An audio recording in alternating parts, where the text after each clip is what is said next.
What's good, YouTube? Welcome back to the channel. It's your boy. Achoo! Achoo! Teddy Lion here. Bless me on all counts.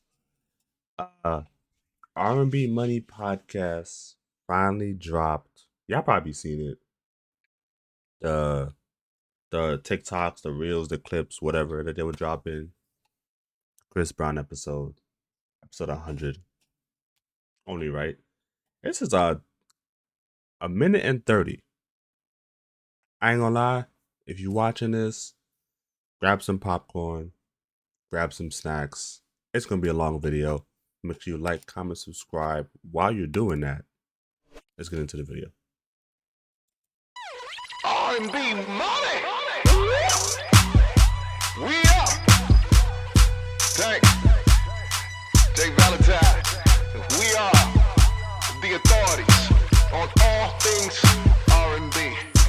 Ladies and gentlemen, my name is Tank, I'm Jay Valentine. and this, Tell him what it is. whoo, shit, Yeah, the mother- R&B Money Podcast, Hold on. Yeah, motherfuckers. Go the ahead. authority on all things all motherfucking things. R&B. Yeah. I'm not going to do a long intro. Yeah, You know why? Why? Because the people have been asking Not asking. for 2 interviews, demanding. They've Damn, wanted they're 2 threatening us. interviews. They've been damn near threatening us. 2 interviews. Yeah. One was Jesus, Man. and the other was Chris Brown in the building. Yeah. Shit. I'm going to What's put up, the big bro? disclaimer out right now. Y'all can't fuck with us. Go ahead. Listen, Yeah, man. we in here.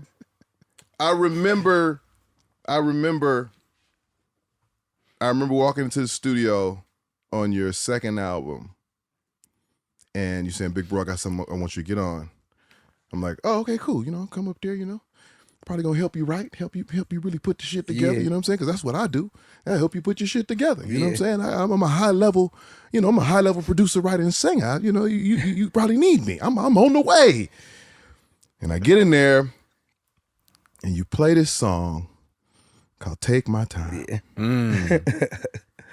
And you say, "Yeah, big bro, I kind of modeled it off after Sex, Love, and Pain, and it's already good. Oh, you just sing your verse right here. This your verse." And I was like, so he doesn't need me. He doesn't need me. And bro, Yeah, it was that like good. the craziest. I'd never seen a learning curve that small to where first album, it was like people were giving you things. Yeah, I had to learn. That was like school for And me. by your second album, you had already figured it out. Yeah. And it was scary to see. I was like, where's he going to be on his third album? Where's he going to be? And now, Yeah. to many years later, now it's just records Yeah. being broken. Now you're just breaking your own records. Yeah. Trying to set the Guinness World Records. Bro, Trying to do it's not even close. You know what I'm saying? We like to start at the beginning. I just had to start there because I just when I felt like I wasn't needed anymore musically, I just kind of was sad. No, but I called him. I was like, "Big bro, get on the record." Yeah. So it was like I didn't feel the record at that time. It would be like me stealing a record from you. Like, you Yeah. get what I'm saying? If Yeah, I yeah. didn't involve you in the record, because I'm Yeah. like, I was inspired by your song to Yeah. do the song. So I was like, get on the record with me, bro. Like, and I could talk a little bit more adult now on the song because Yeah, I'm yeah. older. Before I had to learn and be like, oh, I can't say that. I can't say this. And then by the time, like, even working with you from Carrie Hilson, Adonis, Mm-hmm. Yeah. like working with all these different writers, Dre and Vidal, all them, like back in the day, I was 15, 14 doing that album, my first album. Man, that was like learning. So like I said, I was in school, like, Yeah. okay, this is how you do it. This is how you make a song. There's a verse, a pre-chorus, and then a hook. I didn't know nothing. Now it would be fire if Chris like dropped like a documentary or just like a video of just like his process, how he like picks his beats, processes like the writing process, and like we see like his vocal choices and how he approaches the song as a whole. Like it would be amazing. Like just to see that, like just to see that, like just on one song. It could be a song he never puts out, but just on one song, just so we could see his process and how he does it. It would be fire. None of that. So You learned that over a summer, bro. man, That's what it felt like. That's what it felt like. It felt Yeah. like that. And Absolutely. It took me to the place of being where I was the teacher. It took me to a place of then reverting back to a student. damn. Like watching him work like that. And I was Yeah. like, okay, he different. I No, gotta- we've I gotta see literally how you're like, doing and I don't know if we've ever told you this, but we've literally worked with you, got in the car, and then implemented some of the shit you do. Period. No, Damn. no, That's like, fire. no Absolutely. bullshit, bro. That's like fire. you may look at us like, oh, them is the big bros. No, nigga, we've literally worked with you and be like, nigga, did you watch how he? And then he did his vocal this way. Oh yeah, like No, we paying attention. yeah. That sporadic how we record. Like I learned. Remember how everybody used to have to record? Like we used to have to punch. No, it was really no punching. You had to sing that whole verse. Yeah, the same thing. Right. So once technology got faster, I was like, we can still do the same amount of effort as far as you remember how I do my stacks or how yeah. it's faster to me because it's like in sections, bam, bam, bam, bam, bam, bam, and I can just put them all together and then it looks like a painting. So that's what I was kind of learning. So if y'all implemented certain shit, I'm like, damn, y'all was looking at what I was doing. Nigga, again. I'm stealing. Nigga, you kidding me? I use the You big word. You used the great word. Yeah. You know what I'm saying? Thank you. Nigga, I'm stealing.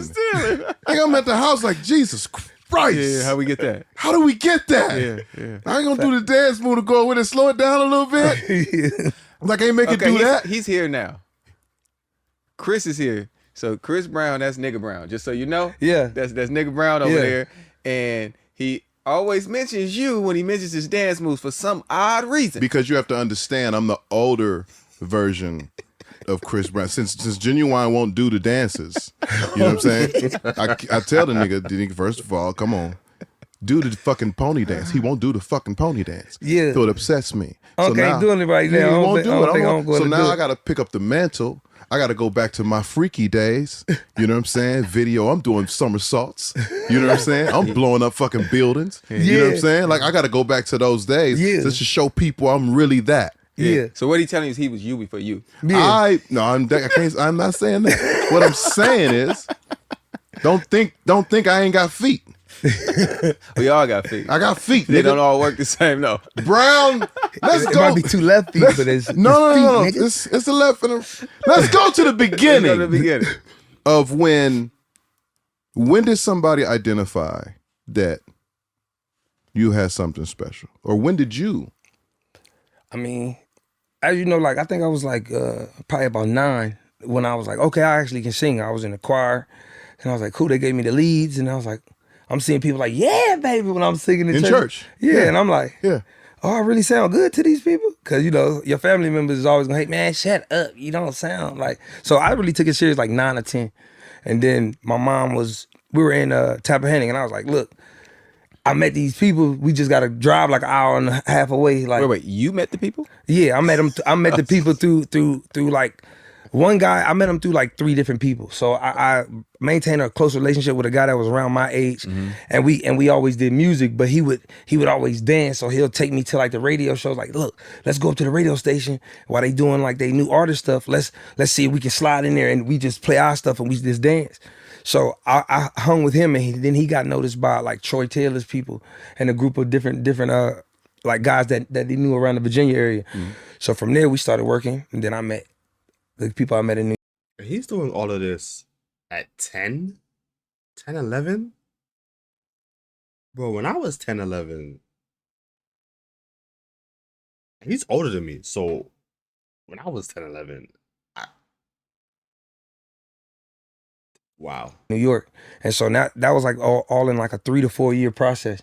But it was like, as soon as I said, Mom, I want to do this, it was like basketball practice. Okay, drive, hour on the way. You in the studio till 6 in the morning. Drive back, 9 a.m. At what age? At shit, 10, 11. Oh man. Yeah. 10 or Shout 11. out to your mama, man. Yeah, mama saw the Man, vision, and for she real. and she made sure I still took my ass to school. But at the same time, she was like, "All right, if you want to do this, you're gonna have the same discipline, and you can't be slacking off on certain shit." So I got too much energy as it is. So I was like, "Shit, I'm finna do this." So are people writing songs for y'all, like producing songs? Yeah, And y'all are just recording. yeah. Are y'all a group? Like, what's going on? Well, I was never in a group. The only group I was in was with my boy TJ. Shout out to TJ, free him. But Free him? yeah. He be out in the he by the summertime. But Okay. back in the day, he was the rapper. Yeah. You know what I'm saying? And I would get on the songs with him and just be on the choruses, like, do hooks and stuff, and we would write little stuff. And it really won't like good at the time when we was young, but it was for our age, it was like exceptional. People were like, okay, y'all got some potential. You remember? We was, man, this you name is remember, you terrible. don't wanna say it. All You my don't wanna say it. Sensationals. all my fans know my rap name. So he was TJ Nice and C Sizzle. Yeah. You was a sizzle. Man, it was. he was a Sizzle. I was playing basketball. He was C Sizzle when he dissed Quavo. It wasn't C Breezy. It wasn't Chris Brown. It was C Sizzle. And he went ballistic. Back to the video. So hot sauce. Hot I was sauce. like, Yeah. Sizzle was a word you could say back It was then. a I thing. wouldn't be Man, it C was a thing. Sizzle now. MC Hurricane and C Sizzle. You niggas would have never made it. Hell no, hell no, we wouldn't have made it. They would have been like, get him out of here. I would have been the punk ass executive. Y'all come sing for. I'd be like, man, if you don't get Sizzle and Hurricane the fuck out of here, man. Hating on me again, bro. Hating on me again. Look at R&B. Look what R&B has done for y'all too. Man. What was the next level up? When was it like, okay, this shit is getting serious?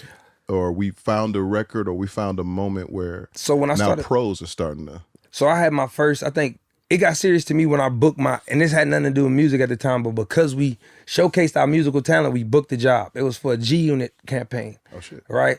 And so like, I was like, you know what? 50 Cent, he gonna be able to see us. He gonna be at the shoot. We can give him our demo. We can sing, the typical, like, I want to get signed shit. So we actually did the audition. They was like, man, you kids are phenomenal. And they booked us. Boom. We got there. We backstage with all of them. Like but I never really hung with 50 at that time. He just was always respectful. Like, what's up, y'all? Boom, boom. But we was around Lloyd Banks, a couple of different guys. But we were bad little kids. Like, you know what I'm saying? We already had weed and shit. Like, so we was like, we trying to smoke our weed on the side. They like, man, what y'all doing? Right. So like, nah, we rap and we sing. So we started performing with them, and then they was like, you know what? Man, y'all niggas is dope. And then I remember one nigga's like, man, but we don't know how to fucking market no damn kids. We some gangsters. So I was like, damn, like I understood it.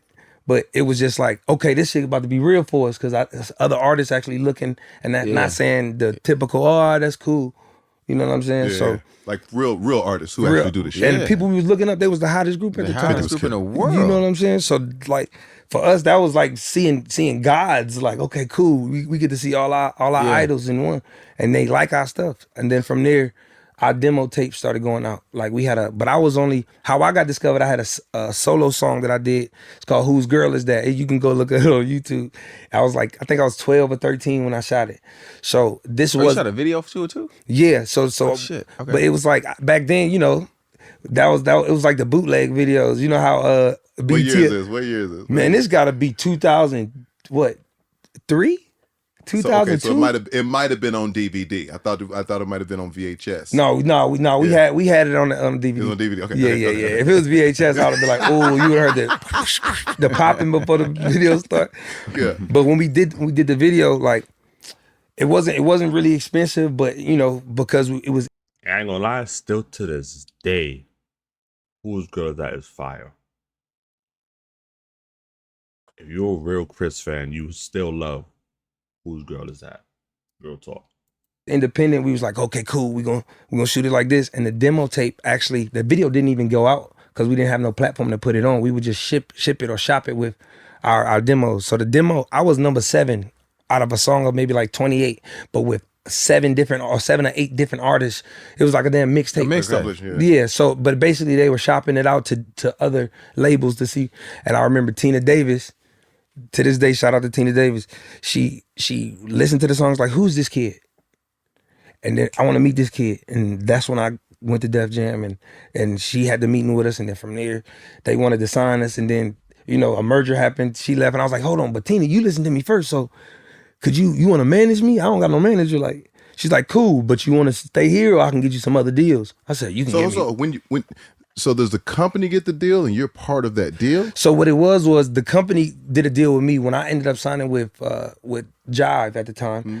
The company we just paid them out for the work that they already did, and then we gave them points on the album, and they would always so they got get, an override. Yeah, so they always get credited. So that classic album, they're always gonna eat from it. Right. You know what I'm saying? So the way I looked at it was cool because they didn't hold me into a, nah, you gotta be like this. We taking your publishing. No, that's We dope. need all that. Yeah. They didn't strong arm at all because and they believed in the dream. You get what I'm saying? To this day, TJ's father was the guy who really put it together. So and me and TJ are brothers, even with his kids, with everything. So it's like how I looked at it was like, damn, they gave me a shot and they let me do what I needed to do. No, They got because there have been labels that have held artists and you never get a chance. That's God's work at play. I ain't gonna lie, because it really could have been a bad situation for him, but everything ended up working out, and he ended up being in a place where he could thrive. And yeah, like so, it's like Chance to see if an artist is going to become a star because they're just trying to do what they consider to be business, instead of actually caring about the artist. Yeah. And then Mark Pitts, how they did it with us with Mark Pitts, the actual production company I was working with, they brought me right to Mark Pitts with Tina. So when we went to Jive, they was like, you know what, we don't want to let y'all leave the building. Like, and I built a bigger rapport with Mark out of any other A&R that I would meet. Like, you know, Kevin Lyles was cool as hell, but like Mark Pitts was like more young. Connected with, He was energetic. Like he was like, hey man, let's, and you know, Jive had everybody too. They had Britney Spears, Aaron Carter at the time, rest in peace, R. Kelly. They had everybody. You know what I'm saying? So I'm looking like, who's gonna be the best for the genre that I'm doing? Who's gonna be the best R&B genre? You were already thinking about that 14. Yeah, because I always wanted to execute a plan and know that it come with a lot of shit. Like, you know what I'm saying? Like, I'm not gonna just do this right now to get some girls and then go back home. at 14, bro. That must have been a different era for my era, because I don't know, like I could do to not go back home. Like, you know, you get what I'm saying? To elevate my life. I think I plan, and I'm very imaginative. So it's like, so my what is it called? My manifestations were already like years in advance. Like I want to do this. So, you know. So you said Tina Davis. Shout out to Tina Davis. Yeah. Shout out to the Bay Area. Yeah. When you get with Tina Davis, what is first of all, you spoke on it just like a little bit in terms of you saying like something about her made sense for you. Yeah. In terms of saying, you know what, I want to roll with you. Yeah. What was that thing that you just connected with that just made you like, because that's a different type of, because you already in a building. Yeah. Right. I feel like what she did, she really kind of like showed me the first 10 minutes of me being in the office. Because we came in there, me and TJ came in there, red rags on, beads, like, came ready to get it. We came on some gangster trying to look tough. Yeah. She's like, take that shit off. Take all that off. Boom, boom, boom. And when I started performing, she would be like, stop. Do this when you perform. Act like this person the only person. Like, so she gave me direction that I've never experienced, and I was like, this is the sharpening that I need in order to be big. You get what I'm saying? Yeah. So once she did that, I was like, damn, she believed in me and gave me a chance where somebody could have just let me go out how I thought it was gonna be, and then they were like, we don't want this. Yeah. You know what I'm saying? We don't want this kid. She shaped it. So I was like, you know what? If I don't wanna traverse through this whole kind of thing and not know where the fuck I'm going.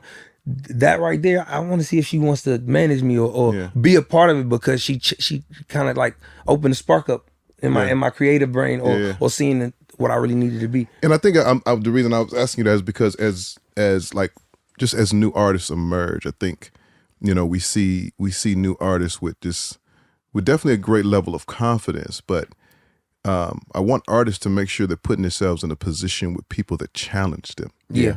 Challenge them to be better. Yeah. What is it called? Not conditioning. Like when we were younger, you had to go through artist development. That's what it was. So as far as what we had to do is like, you got to go through media training. You got to go. You got to know how to answer a question. Like you got to know how to think about answering the question. It's a lost art. You got to know how to lead the interview. Yeah. Like it's absolutely. they have a goal. but I have a fucking goal. Yeah, Right. facts. I got shit that I'm selling. Yeah. Exactly. I don't care what question you ask me. Yeah. We're going to get back to this fucking gonna get album. back to I, it. I promise you, we're going to get back to that takes this. preparation, though. Yeah. That takes preparation. And I remember my first time meeting you Yeah. in New York. I think you like 14, maybe about to be 15, at Ethiopia's office. Yeah. When she was in publishing at the Yeah. time at Shout out the Ethiopia. Universal Music Publishing Company, and I was there on a writing trip. And I never forget, he walked in there. She said, "It's a kid you got to meet." She's like, "You have to meet him." She's like, "He only in here for a minute, but you got to meet him." And she brought you to that room, and literally, like you said, within 5-10 minutes, I was like, "Oh, he about to be the biggest star in the world." Yeah. And She's he was in the writing room. I was in the remember little my writing room. Yeah, he was in the writing room. I was in the little writing room. I was like, "Yo, whoever the fuck that is, that nigga, everybody in trouble." Yeah. She's like, and you know how that shit is, because she was signing you from a publishing sense. Yeah. She was working with you on that. So, of course, it's kind of one of those, and this stage where everywhere you're going, before you crack off, you're auditioning everywhere, Yeah. pretty much. Just Yeah. in your personality, whatever it is. You gotta show So them when who I you are. tell her, she's like, yeah, because I think he's a star. I'm like, yo, he got it. It's like, he has it. Yeah. And I hadn't seen anything like that, because to me, you were already, even at 14, 15, in my opinion, you were already in the space of, oh, he's going to be able to transition into a adult artist too. Yeah. Even though you hadn't put out none of your kid records yet. Yeah. I saw it with you, and just from your personality back what they used to call it mannish, nigga. Yeah. Oh yeah, for sure. He was mannish. Yeah, I was looking at everything What? walking through the door with a skirt. Who that? What's her name? I'm like, oh yeah. I go and talk to her. But you know, that's the country in him, though. Yeah, I be like, you want some lunch? Hey, I They go- be driving I at 10. I go They get it driving for at you. 10 in the For country, sure. nigga. You want some lunch?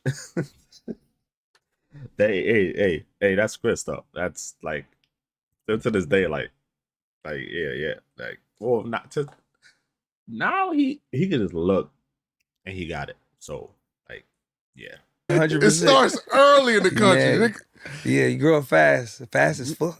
So you making when you get with team, now you start making rounds, Yeah. right? Because you made heavy rounds very early that most new artists don't get to make. Yeah. No. Yeah. You know what I'm saying? get to make And you made a stop at the underdogs. Oh yeah, facts. Oh yeah. Yeah. And I'm looking at this little nigga. I'm like, okay.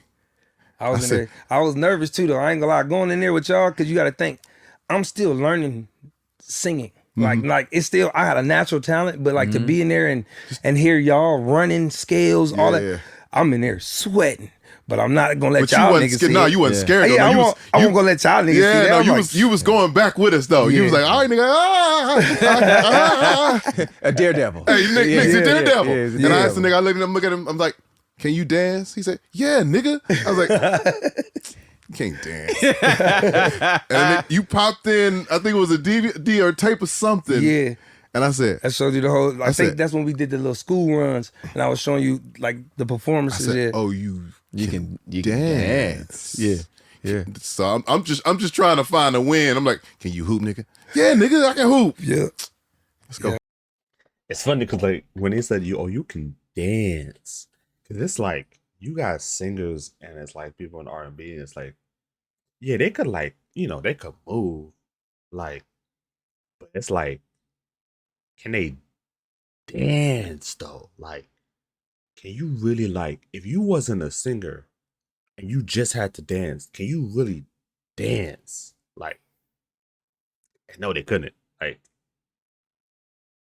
it's one of them ones that if he wasn't a singer, he could have been a dancer. Like, he's that good. Like, Hoop then. Yeah. Facts. And it was like, at every turn, it was like, this nigga's different. Yeah. This nigga do everything. He sing, he dance, he hoop, Yeah. he manage. Yeah. Man, it's for sure. I love this nigga. Yeah. And not to speed forward, but there was a point where I was like, okay, first you get a hit record. Let's start there. Out the gate. Yeah. Out the gate. There was no sputter for you There at all. I Out was the just fucking as surprised gate. though. I was like, I didn't even realize how big the record was gonna be. Like, not to kill it now, but I hated the record. because I was doing R&B songs. So Mm-hmm. like Scott Storch, I was like, man, I don't know what a hit is, so I'm not gonna tell him that this is not a hit. Right. And he got But- a gang of hits. Yeah, so I Yeah. sat in there like, man, I don't really like this song. We in Miami. But I'm trying to tell Tina and all them like, I don't think this is for me. This song ain't. We got so many other songs like the Yo song, the Yo Yeah. song. I'm like, Yo song. like, Yeah. so I'm thinking all of that type because I wanted to be more vulnerable and not. But I also wanted to kick ass on the dance and I wanted to show off that. So they was like, nah, trust me, this is it. Put it out. And I didn't. When it blew up, I said, what the. It's like I'm still in like what is it called imposter syndrome to Yeah. this day. I still know the feeling of how I felt when that shit went crazy. I'm just like, So when you do your deal, because we went by that, because I always ask this Yeah. question. yeah. And at this point, you're like 14, 15 when you first get the deal Yeah. done. Did they let you touch the money? So how I did it, see, a lot of people don't know. I didn't get signed for like, you know how people get signed for, I got signed for $1 million, $8 million. Back Yeah. then, it wasn't. No, them. yeah, that so, wasn't the case. So I got signed for like $150K, Okay. right? And then from there, because I was underage, my mom. That's crazy how times change. Like 150K back then was like probably like what? Oh, let me sign. Like what? Give me that money. Nowadays, people getting signed for like millions and they're like 14, 15. And they have like one hit, like one song that's like going crazy. No real like, okay, this is like an artist that we could like hit. Like just one good song they got out. All right, let's give them like millions. And it's like it's insane, bro. Like times is crazy now. Like Was in control of it, but most of it would be like in a trust. The so- Coogan account. Yeah, Coogan account. So I wouldn't be able to touch it. So obviously she could go and withdraw stuff if I wanted to make purchases or I wanted to do stuff. But nah, I still was every bit of a teenager that they made me. So as a teenager, what's the first thing you buy? Oh, Do you remember? Escalade, bro. Yeah. Off the deal? That's like what you it- got? No, you know what it was? Was it an Escalade or an it was like I don't know if it's it might have been an Escalade or a Ford something. I remember it was a big truck. It's been a while. But Yeah. I had the Lamborghini doors on it. And Hold on, like I put hold the, on. the doors that come up. Hold on. Like Hold on. Your Let's first I had car, like- your first Hold on. car had Lamborghini doors? Hold on. Man. This is getting better. I'm from the the country. country I shit. was about to get I swear, look, I was about to get a Honda Civic, bro. I was about to get a Honda Civic and put all the shit on it. Put I already know what you about to say. That was gonna be my first car, but then I was Genuine like, is definitely your uncle. yeah, he definitely has to Absolutely. be. He's your uncle. Yeah, on God. He's You your uncle for definitely sure. gotta be related. Y'all blood related so well. For sure. Because I was gonna do With that. the suicide, Man. the butterfly doors. Yeah, bro. And you Oh, know, you around haven't that seen time, that like I'm from partial South. Like Virginia is the South. But you know Yeah. what I'm saying? So Yeah. we don't just listen to we Cash listen Money to would be everything. proud. we listen Everything. we West listen to- Coast, yeah. South, So I'm like, you everything, know yeah. what? Well, DC, Maryland, DC and Maryland, they mirror the South. Yeah. Period. Okay. Like we mirror everything South. They were, like we went through East Coast phase with Biggie and Puff Yeah, and all for of sure. that, but we mirror the South. Cash Money was it? Tappahannock definitely the South. Cash Money was it. No, you Yeah, Your I'm first talking about purchase- Pastor Troy, everybody. Yes, know your yeah. first Everybody. purchase is the best one that we've had. That's Word? What, nigga? That's Butterfly crazy. 15, doors, 16, nigga? you bought. But I had the amps in the back too. I had like, I ain't gonna lie, I took out the whole back seat. It's gets- like, it gets it was like worse. 16 inch. Of course you did. I'm Of just course you did. knocking. Talk about knocking. He's a full nigga. He's I love it. Full out. I was in Virginia thinking I was the shit. No, you boy. were though. I was you like, were yeah. though. You pull up on that skating ring with that shit. Oh God, Oh, it's yeah, lit. Yeah. It's lit. First hit record. What changes for you in your mind now? I mean, now it's not guesswork. Now things are like. This is what I do. Now things are I've done it. automatic. Now Yeah. things are like it's more so Exposure. what I need I can get. It kind of was like, you know, when a kid, when I could just go to the movies with my homeboys, or I can, because I did everything as a regular kid. You know what I'm saying? Even being in Harlem to being in Virginia, like I did like regular shit. So I was used to being around people and being in an environment. As soon as that song went crazy, I couldn't go nowhere. I couldn't go to the mall. Like if I walked outside of the neighborhood that I was in, it would be people running down the street. Like so, And you're still in Virginia.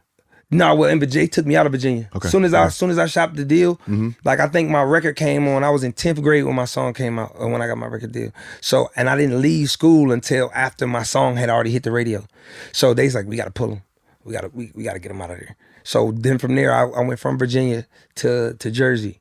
so I could be closer to New York. But I couldn't even walk down the street there. Like we would literally have to drive in the garage every time we come home and shut the Wow. door so nobody know. What's that, what's the mindset of that for you as this 16-year-old, 15, That's 16-year-old crazy. kid? Like, how does, because that's the one thing, it's bro, and I know he can attest to this, because we are all so close and we've all known each other for so long. yeah, We have so many conversations that come to us about you, yeah, right? yep, And my thing has always been, I can't tell him, I can only tell him so much because I haven't had that experience. Yeah. yeah, And that's a very real thing that I think people have never truly taken into account. That, bro, this has been your life yeah, since 15 years old. yeah. Like, just tell me if you can remember that as being like a 15-year-old, like, yo, they're pulling me out of school. I can't go outside. I can't go to the movies. Yeah. You know what? I'm though? not a kid no more. Because of my challenging spirit. I like Yeah, you challenges. sure do. Yeah. It was amazing to me. Yeah. Because I'll be real. Because guess what? If When he's saying that, like, the only person I'm thinking of that like was young and just had like super stardom, like in my head for me was like Justin Bieber. So I kind of want to hear Bieber's experience with it and how he like dealt with it and how he felt, like, because Bieber was just like bro, he was, yeah, I know, like, insane. So I kind of want to, yeah. well, now I'm gonna look at the bright side. I ain't got to be in school. I ain't got to be. I could do I got a tutor. I got whatever. I don't gotta be there. I can go out. Did you finish? I'm going. Yeah, I did. You I finished? did. But I ain't gonna lie. I took the first 2 years off. Like Of high school, though. no, You know how niggas be like, I took off college? Yeah. So I was originally supposed to be the I class took off 10th of 07. grade I'm and class of 11th 09. Yeah. So it's like, So technically, you're 2 years younger, too, now. yeah, I'll take it. Shit.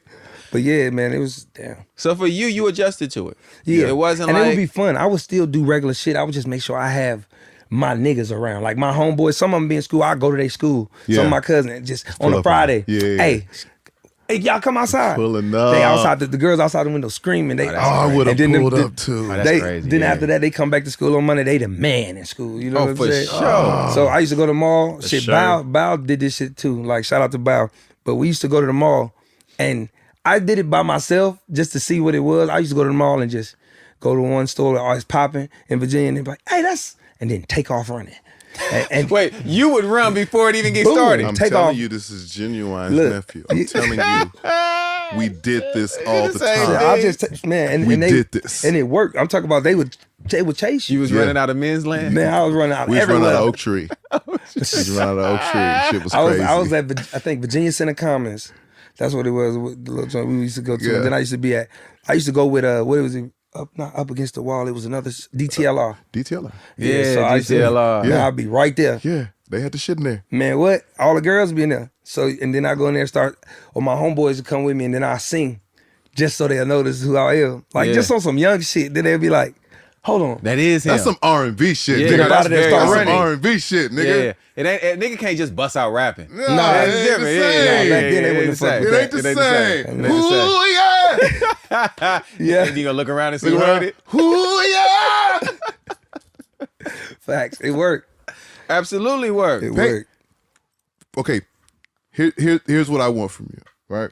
When did you meet him? When was the Scream tour? Was that Scream first tour- album? That's first album, right? I think it was Right after the It had to be. It had to be like first album, and the first album might have been Black out. Fatigues. Yes. First album. Yep. Okay. Yep. So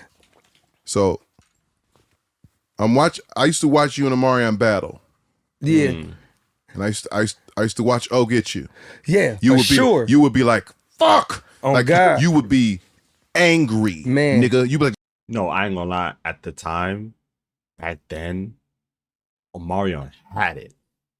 Like, Chris was like him, but yeah, Omarion was that guy. Like, so it was just like, but things changed.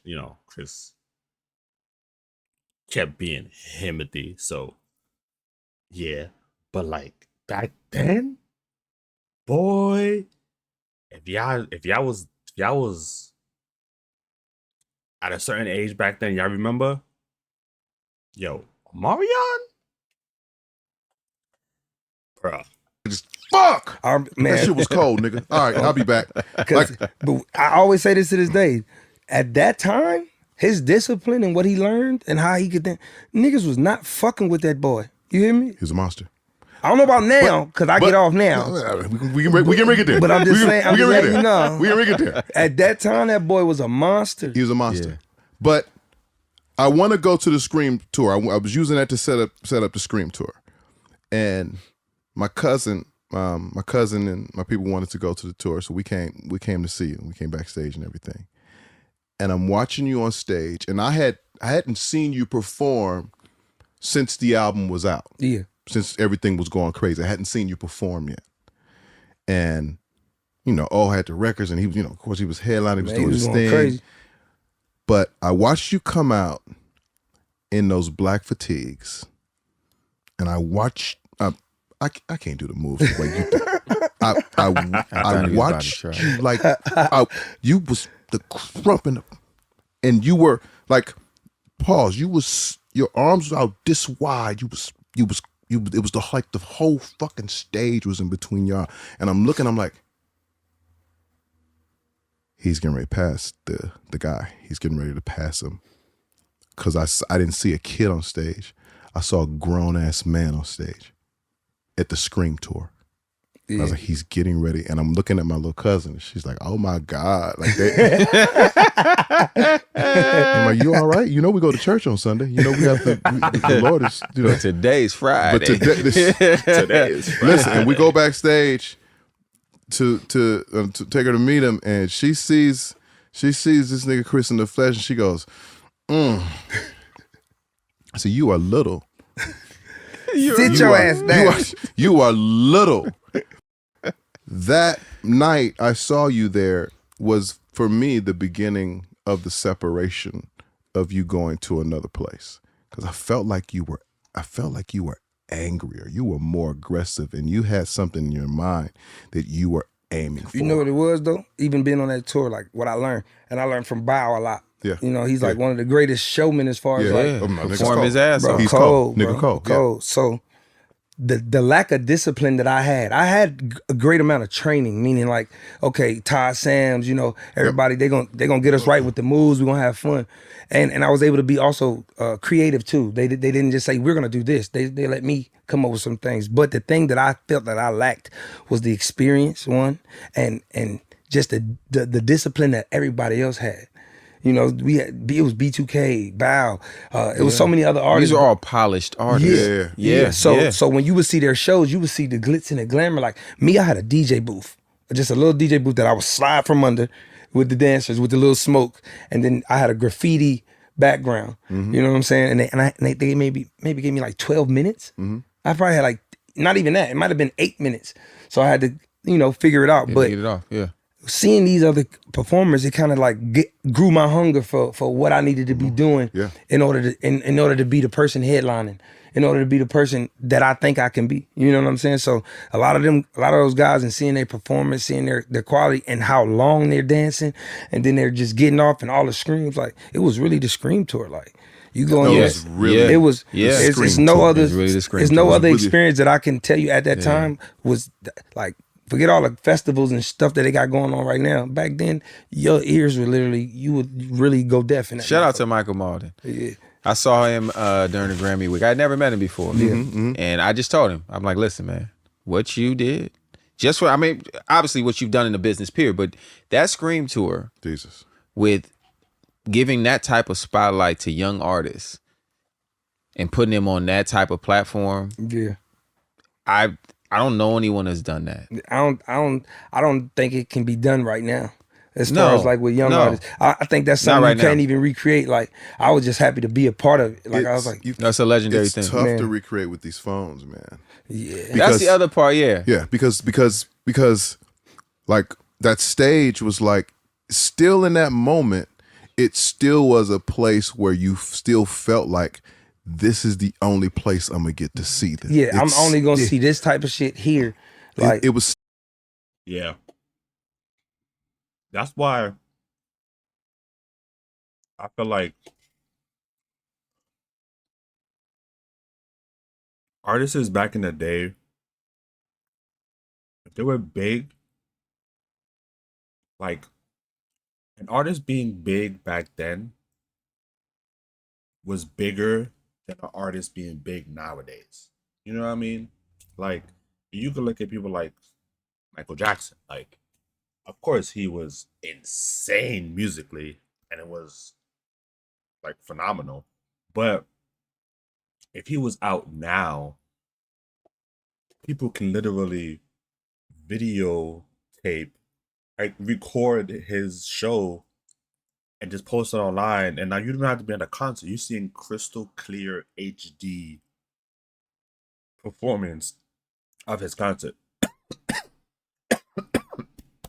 Sorry. You know what I mean? So it's like, if you wanted to see these artists, you would have to go to the shows. You would have to pop up where they say, okay, I'm gonna be here. You had to pop up. Nowadays, you could just see them online. Just by them going to the club, walking the street or whatever. Like, you know what I mean? Like paparazzi with social media, the phones, like it's just so yeah. Still that it hadn't gotten to the phone yet to where you could get used to seeing that type of shit all the time. It just runs all day. That's them Scream tours, nigga. It was really screams. Nigga. Yeah, facts. Like motherfuckers, when you came on stage, they was glued from top to bottom. And I was nervous because that's like, we had performed before. Like I've performed at different places. I had to perform Planet Hollywood, different places. But these are little venues. I'm in an arena now, and it's even though I go on first, the parents back then they trying to get their kids into the building early. So now if the show starts at let's say 9. Some people might not leave their house till 8:30. We'll get there. Lying. You know what I'm saying? So, but back then, everybody's in there, sitting there waiting. So whoever the first artist is, they either standing up or booing the shit out of you. Did you, like, speaking of booing, did you ever experience a fucked up show? Like No. early on? No. No? No. Chris Brown early. I'm gonna be real. Like, I've never got like a boo, like a bad boo. I don't want to jinx myself, but I've never got he's not your nigga. You're not getting booed. But I've never got booed. You got on 4,000 stage. hit records, bro. You're not getting booed. Don't worry about that. But I almost got booed. You say you almost got booed? Well, he started off with a sputter. That's my fault. It was my fault. Yeah, his playlist was wrong. The song wasn't working. Yeah. At radio. So and he still wanted to sing it. Which we're working. It was the the song. single. It was the single. Spent $700,000 on the video. Like, I'm dancing. I started singing this song. The girl in the front row looked at her friends and said, "Shit, whack." Oh shit! Damn. Oh god. Oh god. Damn. I still got 2 minutes left. And it's a dat tape. I'm not gonna lie, imagine being an artist on stage, you're doing your craft, your artistry, having something that you spent time and money on creating, developing, practicing, to go on stage and perform, and the audience is booing you. They damn near probably came just to see you. They paid because it's your concert and they're booing you. That's insane. I wouldn't even know how to feel. Like I probably would I don't know. Man. So the dat you can't skip the day. Change it. You just gotta you gotta go. live that motherfucker out. That's when you start thinking the most, huh? That's when I start sweating. That's when you get cotton mouth. Man. Now I fucked up myself on stage, like did a backflip, slipped. But I play it off, or like, you know what I'm saying? Then stepped off a stage before and fell in the crowd. That's not. But it's not the same. He said. They still feel bad for you because you just being great. They still scream. Oh my God, is he okay? Oh my God, is he okay? I don't like. So off the first album, you start to see what this thing is like. You start to see, what fame is like and how you gonna adjust. Did you ever have like can I do it again? Because people talk about the sophomore sophomore, jinx. the Yeah. sophomore jinx. I had that in the back of my head probably every day. You know what I'm saying? So like, for me, it was because the first album was like a learning experience. I wrote with writers. I didn't really write. It was really how they kind of shaped what my ideas would be. The second album was like, okay, cool. Well, you've been right. The song selections you picking, the choices, you know what you're doing. So, but I feel like it's like the challenge thing again. I was like, you know what? I'm gonna try to prove them wrong. I So already you fought for that. Yeah, like I said, I proved myself wrong with the first album. So it's like now I'm gonna prove them wrong. I could do this shit. So I had that sophomore jinx in the back of my head. What's the first But- record from the second album? The second album, damn, you gonna make me go. that- I got a lot of damn albums, Yeah, man. Hold fucking on. album. It had to. Oh no, Wall to Wall. Oh, Wall to Wall. Yeah. It was- I think it was Wall to Wall. Yeah, it was wall to Yeah, wall. it was. It was wall to wall. absolutely wall to wall. Yeah, it was wall to wall. Absolutely wall to wall. Then Kiss Kiss. Yeah, I can only imagine you putting together your show set. Like, No, like, look, yeah, what look. record is that? for tour now, bro. It's crazy. Because I'm trying to, because people are still in love with the older songs, so it's like I have no problem doing that. But the only difference is when people come to my shows, I want them to see something like evolution. Like, you know what I'm saying? Yeah. They're not seeing the last tour. No, honestly, I'm not gonna lie. Like, I went to the Indigo tour. I went to the Heartbreak on a Full Moon tour. Right? I still love like the old songs, and it's nice to see them perform them. But like, when you have, and it's like, yeah, back to back. Like, I went to those tours back to back, and it's like, again, like it's cool having him perform those songs, but I feel like he shouldn't do it for every tour. I feel like he should like spread it out. Okay, this tour I'm gonna do it, and then like probably like next 3 tours, like, or like skip 1 tour, and then next tour after that do it again, like whatever. Or maybe like he has a lot of old songs. Don't perform with you if you perform with you in the last tour. You know what I'm saying? Like do like different songs and whatnot. Like he has so much songs on these albums. I want to listen to those songs. I don't want to listen to like the old. I mean, that's just how I feel. Like I don't want to listen to. I don't want to see him perform those older songs because I've already seen that. Then again, if you haven't been to a Chris tour ever and you still love those songs, I guess for you it's kind of cool to see him. I don't know. It's as a consumer, I get where he's coming from, but also, I don't know. Tour that they saw. Yeah. They're not seeing the one before that. Every tour is completely different, and it gives them, the same nostalgia, but also with the new music. So it's so hard for us right now. I even put on my Instagram and Twitter like, look, what songs y'all want me to perform? You doing a poll? Yeah, they was the like all of them songs? bitches. I said, Golly. we're gonna be there for 3 days. But you got to think. You got to think of it like this, though, right? I always equate it back to like Frankie Beverly and Maze. Yeah. Frankie and Beverly and Maze did the same show in arenas Man. for 20 years. Yeah. With all due respect, they don't have 100. No. What I'm getting to is the variations of those songs that may get old to you. Don't get they old still, to yeah, don't yeah. get old to them. Don't get old to them. Yeah. But at least how they will see it. Yeah, they Because- remember. They're telling their friends, "Watch when he do this. He do this thing when he sing. Watch when." They're waiting. You got a point too. That's a point. But I always want to. How I look, I'll be like, you know what? I want to always give them more. It's not like because you can see Chris Brown on YouTube, or you can go see it and be like, all right, boom. Yeah. And then they're like, man, he done fell off. I never want to hear that shit until I'm ready to be like, look, I'm tired. I don't want to do But I this. think because You you know what keep I'm saying? putting out You new being tired. material, I'm not. You're not gonna be tired. But that was just hypothetical. You have like Bro, people saying that Chris fell off is literally the dumbest thing I would ever hear in my life. Like, and people dead ass say that with their full contempt, with the heart of hearts, like in their full chest. Like they'd be like, "Yo, Chris fell off." Nigga, are you dumb? like fell off.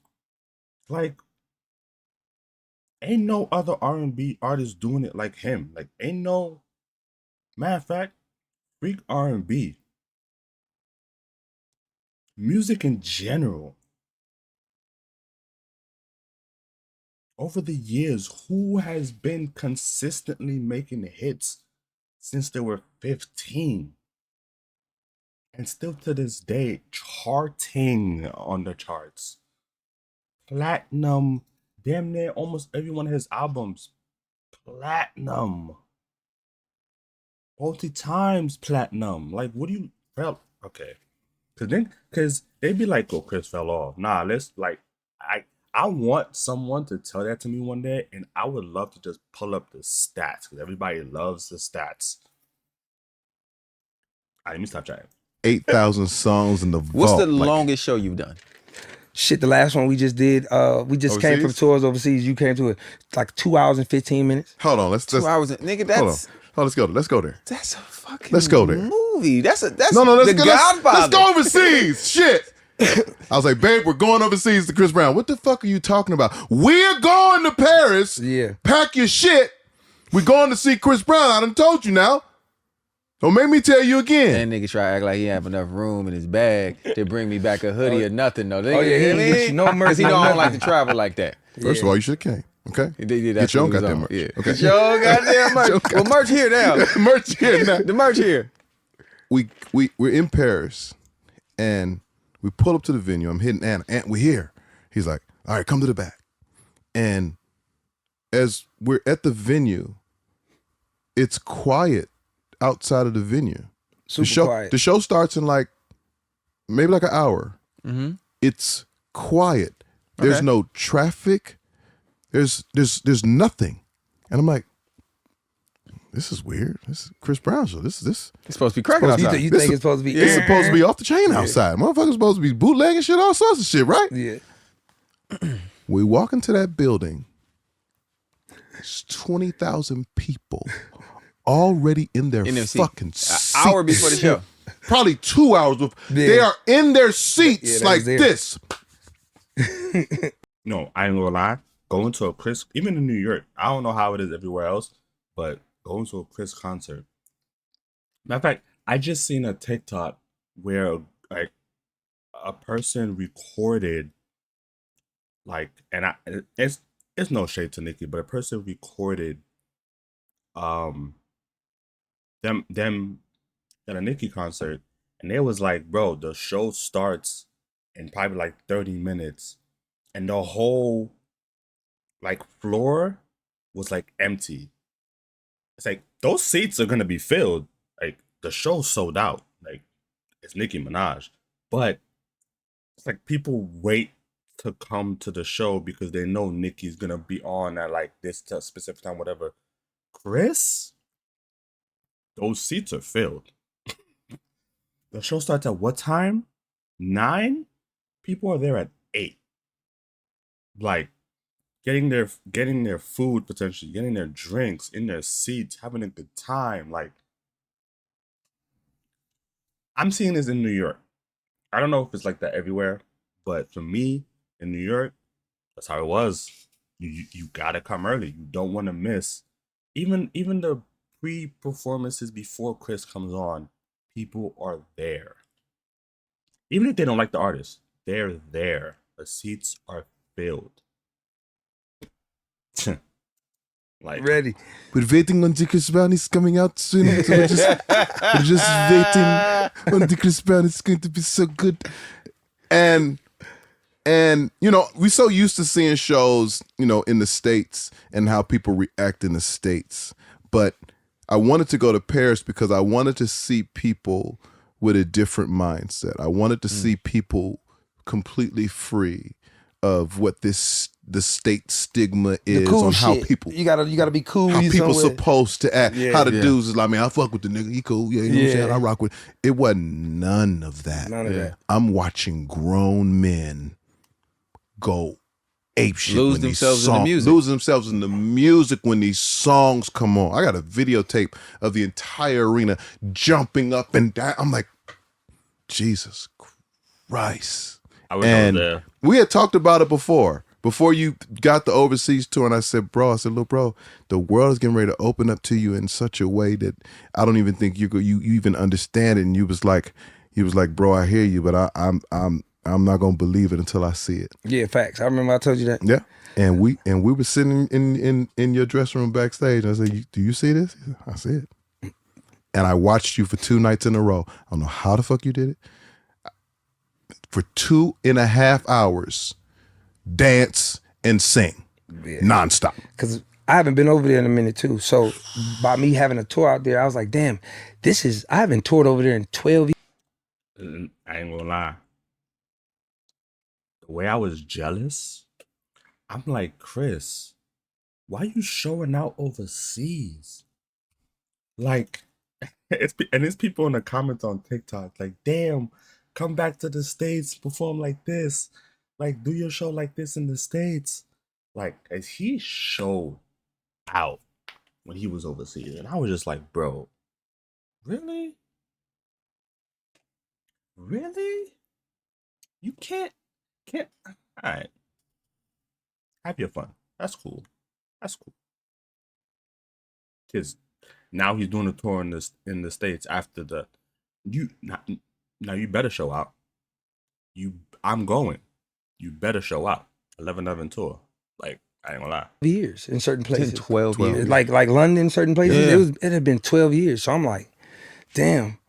So that they got a whole chunk of history that they ain't even seen. Yep. So I'm like, I can't be lazy and go on stage and do 60 minutes, 90 minutes and just be like, all right, cool, we just give me out a new shit and getting out of there. 60, 90 minutes that's the regular show. And he's like, I Yeah, can't be but lazy. Listen, But I can't be lazy because of the chunk of like the chunk of history like, that they missed. Yeah, so because think about it, it's people that's my age bringing their kids to the show. Yep. You get what I'm saying? So they're like, now this is the person I like. So it's almost like teaching a class again. Like, okay, cool. The kid might not know this song, but they mama know this song, and they going crazy. You know, so but in that space, it's like a different appreciation. Remember, I was like, it's like. Not to discredit, the U.S., but at the end of the day, when you go over there, it's like It's different. You're really appreciated for the music Because they don't see you all the time either. Just like you said, they miss you. Yeah. They miss you. But R&B is still a thing. Listen, and I gotta say it. Like we're not slighting the U.S., but the U.S. is spoiled. They see us walking down the street. They see us in Beverly Hills. We're accessible. They see us in Miami moving around. They see us, and so overseas, like even even outside of the presence, their thirst and desire for real music is just different. It's still old school over there. It's still crazy to me when vinyl they know over the there. words to your songs and they don't speak They don't English. speak English. That's got to be crazy. That's yeah. phenomenal.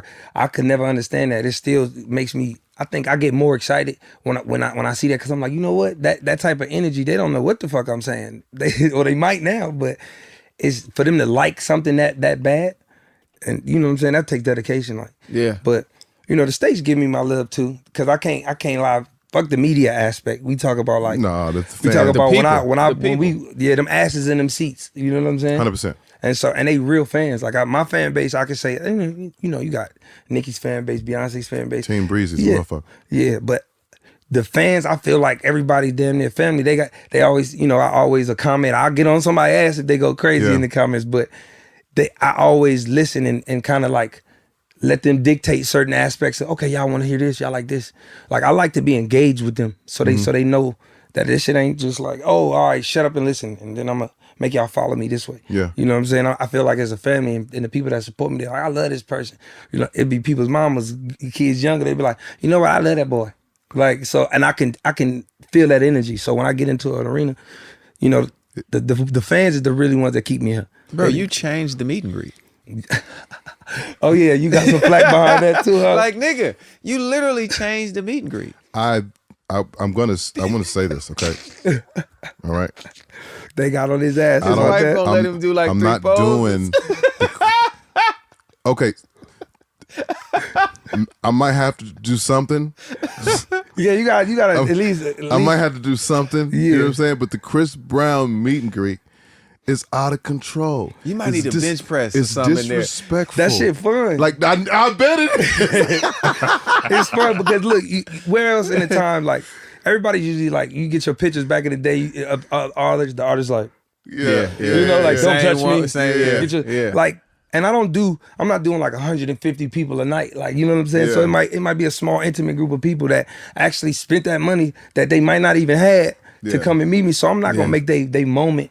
You know, I don't want to make they moment just some, hey, what's up? Let me sign this, get the fuck out. Like, that's weak to me because I feel like these are the same people, no matter how big of that group or small of that group. I feel like they're the same people that's a part of the family aspect. Yeah. So and some of these girls is, man, that's their bucket list. Some of them, they like, look, all I want to do is just be able to be on him. Cool. Long as you ain't got COVID, we good. So I should tell my wife she should loosen up and let me Yeah. really greet the Yeah, fans. yeah, but you can't do no motherfucking pictures with your shirt off because then you can't gauge It can't what be the skin person. to skin. It can't be What they skin Yeah, to because skin. you don't know what Yeah, shit. it can't be meat Mother on might meat. lick your stomach or something. You gonna be like, hold on. Yeah, that's hey, you stop that. You get off me now. But yeah, oh God. But you're also, in my opinion, bro, like I've met a lot of people. I'm friends with a lot of people. We've been in this industry a long time, and I really believe that you are the most. How can I say it? You're the Electrifying. Nigga cares, bro. Cook, remain humble, you man. absolutely care, Nigga cares, but the most accessible Yeah, superstar I've ever seen. Yeah. Literally, bro. yeah. Like because I feel like Jill probably humbled me on that one. well, there's that. Yeah, there's that. But being able to like go through shit and not have to be, you know, walk a thin line, because a lot of artists have to walk a thin line unless you're independent. If you're like the mainstream, you can't do this, you can't be associated with somebody, you can't do a song because of how it looks. Once that shit, like once I was able to still do music and I got to be my regular nigga, like I got to Right. be myself. Right. Man, fuck all this extra shit. I can look, if somebody come up to me, what's up? You like my music? All right, what's up? I appreciate it. Cool. Can I get a picture? If I'm in a go, sorry, not right now, but I appreciate you. Boom. Yeah. If I'm not, it's a million pictures. Whether I'm drunk, whatever it is, I'm gonna take a picture with somebody. Like, because I've been humbled through whatever my experiences are. Yeah. Like, so I done went through bullshit. I done went through, normal nigga shit. So it's like, you know what? Let me not take this shit for granted and be appreciative of every Right. single second, every single time I get a chance to like do anything or be around somebody. This is a flowers pod, right? And so this is for you, your flowers. Take a second to speak on Team Breezy and Talk about us. staying down with you through thick and thin. Well, What is that feeling like to you? it's the imposter syndrome again. Like, because it's unbelievable. Like sometimes I wake up, I'm like, damn, people go by, like whether I'm promoting, I don't care if it's some shoes I'm promoting or there's a following of people, a big following of people who support me. You know what I'm saying? So that also Speaking of that, what's my? Oh, I got my namis. I got my namis. So him saying that, yeah. also makes me like cherish where I'm at, bro. So Team Breezy, like even to have a name for people that follow you is kind of crazy. You know what I'm saying? So I feel like I'm appreciative. Like my fans know how much, and I try to let them in on stuff. I talk to them, like I remember, because some of our dates for the tours will come. I say, look, y'all get on my damn nerves. If y'all ain't got the damn, You sit in on the goddamn. shut the fuck up and go to the next city. So like, but I'm able to. I wouldn't even be in this chair right now. Like, but y'all my brother, so I probably would be in the chair. But any success or anything that's further these songs that I'm putting out, like that ain't us paying somebody off and trying to like please, like, you know what I'm saying? That's really the fans. You know what I'm saying? And they kept me here for almost 20 years now. So it's like for me to have that connection with them is probably the biggest thing ever. Yeah. You know. Nah, So 20 I'm years so is I'm crazy, that's why I'm though. always thirsty and still doing music. Why he still doing this? Why? Shit, cause of y'all. Like that's the reason. The real talk. Shout out to Team Breezy. Shout out to Team Yeah, Breezy. yeah. Yeah, they show us all love. I Shout talk out to to Team Chris. Breezy often. I talk to Team Breezy often. You know, as Shout out to Chris. know what I'm saying? Like, Team Breezy wouldn't be Team Breezy without Breezy. You know what I'm saying? Like, it, yeah, like it. Yeah. As a team breezer, you know what I'm saying? I mean, that motherfucker with you. Shout out. What's your favorite album Ooh, Out of mine? of yours? Yeah. Damn. It's, you know what it is? Can I have two? You can. All right, Yeah. cool. Yeah. I got 11 of them motherfuckers out. My two would be my first one because of the experience, that what we talked about earlier. I Like see that. how it felt. Yeah. Everything was amazing. So I think the first one and then my Fame album. In fact. Yeah, cause I got the Grammy album. The Grammy album. The Grammy. That's crazy because for me, my all-time favorite Chris album is the Fame album. Like, he has some albums. Like, it. What? Like, but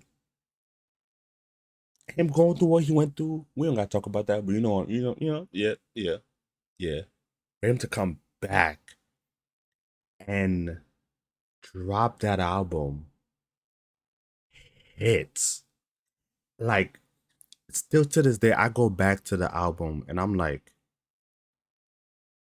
I know the song word for word, and I haven't heard these like. And bro, I can remember it. Yeah, Fame for me. If I was to pick a favorite Chris album, it would be Fame. Second one, I ain't gonna lie, I don't know. But yeah, Fame, yeah. Grammy album. And the reason why I say that is because of the shit I had to go through around that time. And still make music and people still listening to me despite maybe not fucking with me for real or not liking me, or you know what I'm saying? The first cancel nigga. Yeah. So, you know, so those two albums kind of like were milestones in my career. Like the first one was showing me that I'm able to do it, and then that album was I like, can do it okay, again. you can do it. Yeah, I can do it again. I'm gonna go. The first album. Yeah. First album is a classic. That exclusive is special to me. What's your favorite Chris song? Indigo is Yeah. What's your favorite Chris song, Tank? I know mine off the top of my head. it changes. He just played No, me. no, I just played him the new He stuff. just played But me I still some got, shit. I still got my favorite though. You don't have your favorite? It changes every time he plays me Oh something. my Mine god. is no bullshit. Literally. Oh, bro.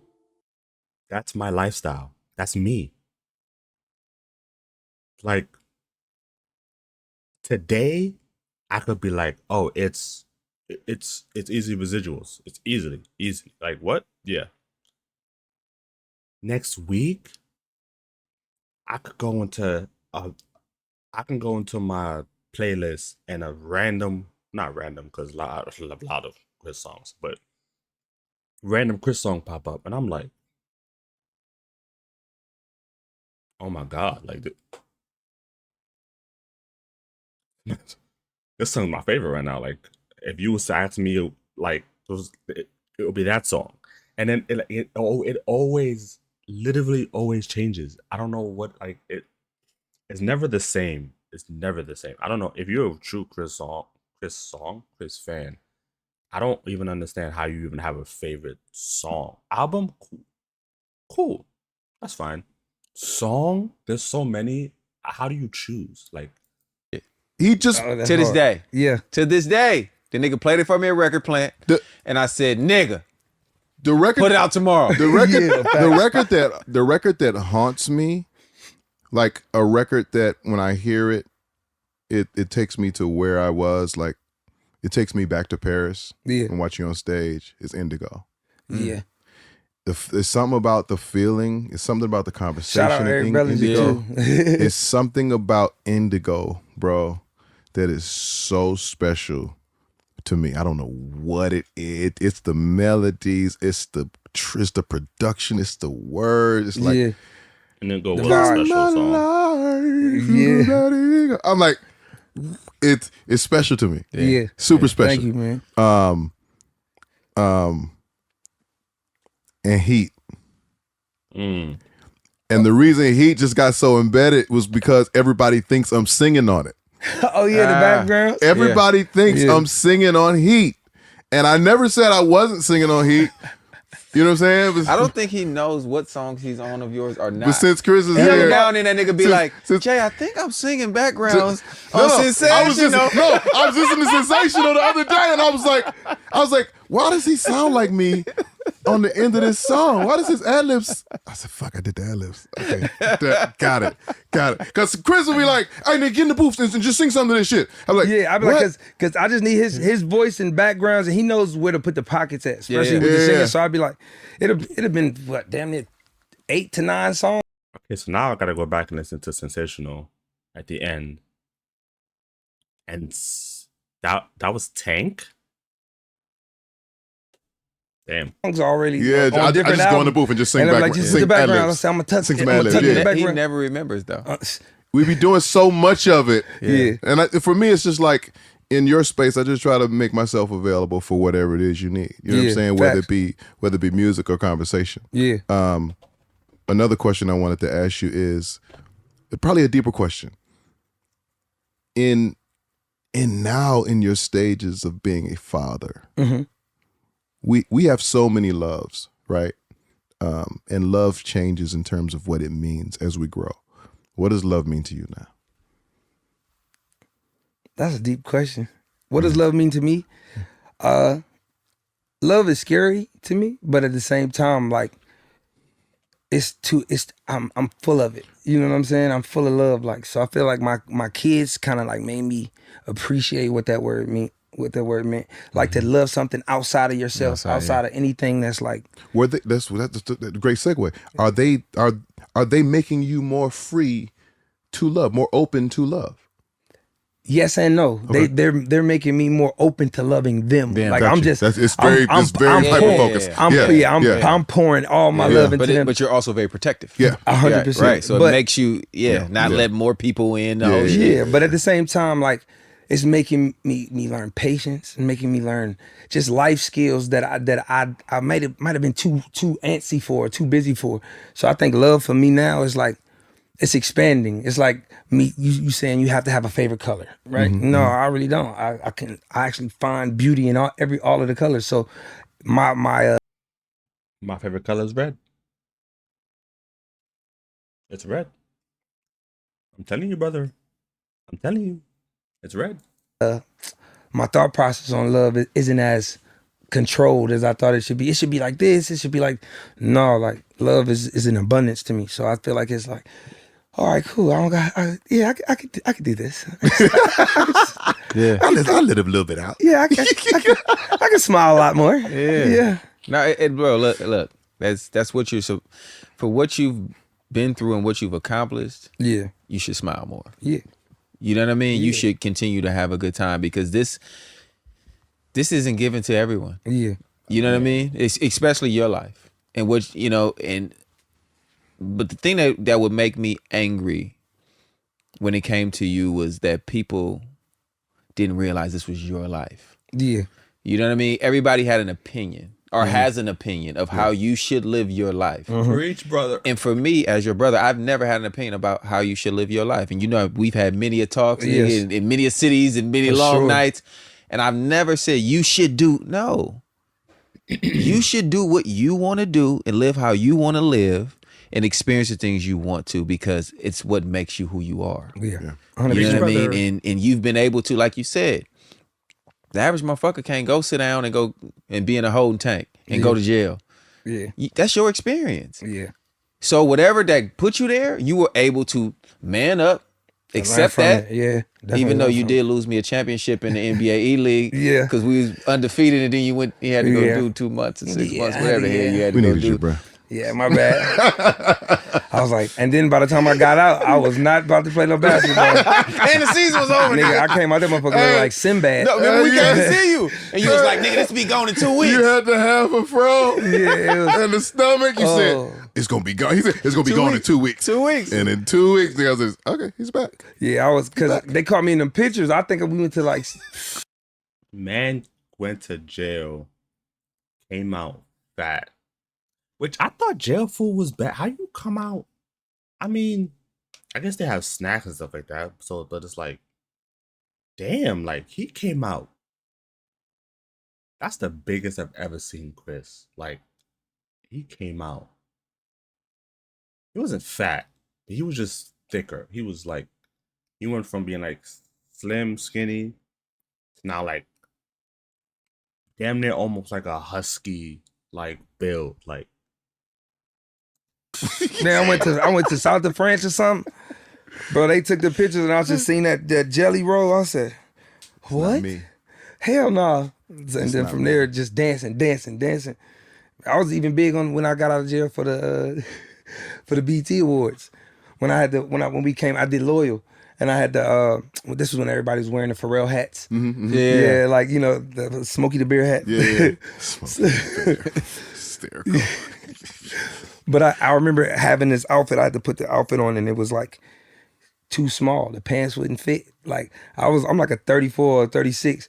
Man, I was like a 40. You are not no 34, 36. Yeah, for sure. I was like a 40 or something. You's So a 40. I You was was a 40. bro, I'm talking about big boy. Big. I said, hold on. You know what? I can't do this no more. But I was 40 is I had to crazy. go through a lot of boot camp dancing and everything else to get back. But nigga shook back though. Yeah, because you was. All right. It was terrible. I'm telling you. That was probably my most depressing time of my life, I bro. was like, this ain't Chris Brown, man. He was nigga Brown. Yeah, nigga. They cloned Chris Brown. They cloned Chris Brown. Oh God. What the fuck? When did you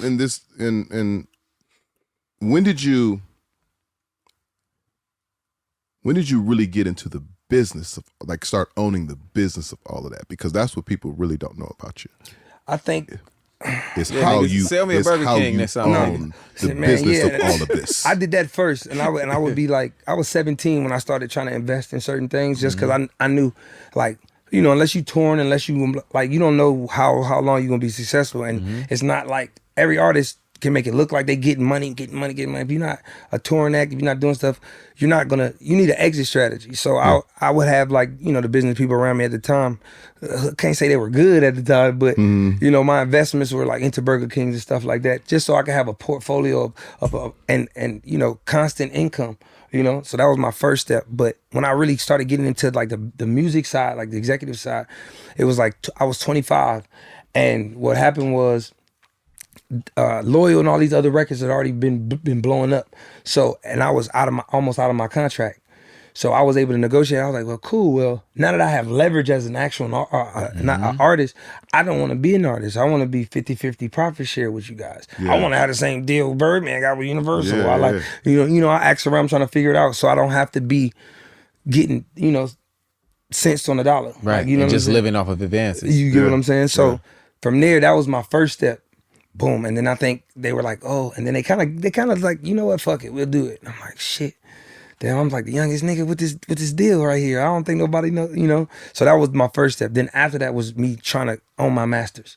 So I think when I was like 27 or 28, like by that time, it was renegotiation time, and I was like, hey, cool, I still want this, but let me get my masters from here, from I think from my Fame album and up. I said, let me get the masters from there, and then I'm able to come back and negotiate, you know, in 6 years for the first album and all of my shit. Gotcha. So being able to have that type of structured deal, like shout out to Mark Pitts again, you know what I'm saying? Peter Edge, everybody that was, you know, everybody that really kind of like looked and said, you know, we'll give him this deal. And Barry Weiss, like he put the shit down. Like he the one that kind of allowed me to be like, you know what? Here, fuck it, kid, take it. Yeah. You got it. I mean, you have made them so much. Yeah. Yeah. So much money. Like, so at that time, it's just like having a good relationship with them. Freak at this point, like, take it. like he's still signed to them, so like they're still gonna make money, buttload of money. So it's like for them, it's just like if we don't give him this, potentially he could leave, right? And at this point, at that point in Chris's career, does he need a label? No. No, he does not. So why not just give him what he wants, keep him happy, still keep that good relationship with him, and keep him on the label? So we can still make that buttload of money. On the business side of it, smart move. But let's also speak on that. Let's not just breeze over that. Yeah. The fact that you understood though, I gotta prove myself first because now we have these new artists who come into the game thinking they can own the masters. Like, why would I let you have the masters, or why would you deserve your masters in the beginning if someone is actually making the initial investment? Yeah, and the masters the only not one worth putting up nothing, money, and they're not worth they're anything. not worth anything. So somebody right? walking into the door saying, "Well, I own my masters." Okay, well, what are you gonna do with it? Yeah, Do you exactly. know how to license it? Is there any distribution for it? And is it worth anything? Yeah. In the beginning, right? Yeah. So you were able to say, hey, listen, now I want from fame ongoing, and now I'll put myself in position because I'll continue to be successful. Yeah. To come back again, renegotiate, Yeah. and get those initial albums as well. Yeah. That's just smart business. Yeah. And I And think betting on yourself. The Betting best and bet. betting on yourself. The best but I bet. think people want to skip the steps Yeah. and say, oh, well, this label, this like listen, label Give me a second.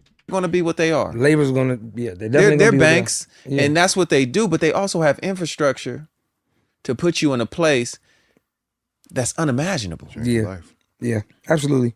I don't disagree with that at all. You know what I mean? Yeah. And so I think you should be, for lack of a better term, a poster boy of like, listen, just be successful. Just be great. You'll be great. Yeah. You'll get everything you're supposed to supposed out to of get. this shit. Yeah. And get the right lawyers. Make sure your lawyers is looking over your contract. Gotta have a great lawyer. Yeah. And so you got to make sure everybody, you know, when I was young, I was fortunate enough to be saved on certain things, but my deals weren't always great. So once I was able to be more independent, it's like, look, I got a little bit more leverage now.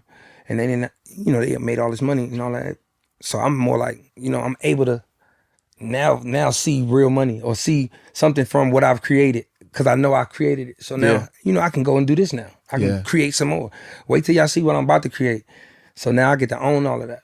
You know, Yes, and it's like you said, I'm like a testament to that. To hey, not saying put your head down, just be the best you. Yeah. Right. I feel like the way I go to the gym is the way you go to the studio. Yeah. What? It's Facts. like That's why I said your meet and greet, you should bench press. it's like Is there a weight? No weight limit though. this, we gonna have a bench. Listen, I- we gonna Nah, bench. some I can is get a good 315, 350 off me now. I'm just saying. but even in my meet and greet pictures, like there's some joints and like some nights I'm like, you know what, come on. Yeah, because you know I'm I'm so older love. than you, Chris. But yeah, older it than should be you. like we can't do certain things. Yeah, I ain't- like I ain't got let's the- try something else. I ain't got the same back I used to. You'll be okay. I got Your picture gonna look I got a crazy. show the next night. nigga. gonna look crazy. Listen, I'm already waiting for what these pictures gonna look like. Man. You know I'm This shit do is gonna my be thing. insane. Oh shit. Here's the last question, bro. How do you do like 8,000 songs in one night, bro? Like You do 15 seconds how is, each one. How is that even possible? That I come to your house and I just left your house Yeah, and I was 2 playing days you ago, the- and I yeah. come back and there are 20 new songs. How? I just feel like a lot of the times, you know how I used to be in the studio back in the day, even I'm like, yo, come to the studio. Like I think, what did you call, you master something that you spend more than 100 hours on or something like that. Yeah. So I think I just try to overly master it. So me being in the studio, like I might have an idea in my head or I might just hear some songs like, man, I need to get on my game. I need to still, it's like shooting jump shots. Like, you know, you got to make sure if you don't sharpen the tool, it ain't gonna work. So I feel like me being in the studio is where I kind of live. I got 2 studios. You see in the house, I got 2 studios in the house. So I can change scenery or change like mental states when I'm in different studios. Oh yeah, I ain't been. I've never seen anything like that. that. You gotta pull up. Yeah, I Bro, gotta see this. you're making the amount of songs that the Underdogs, all of us in different rooms, used to make. It was 6 of us, and he's still making more than it's that. just one of you. We He's weren't still making doing more 20 a night. We weren't writing 20 songs a night. You gotta Do you know relax, how many bro. songs you have? I said before like 15,000, but then I think I miscalculated.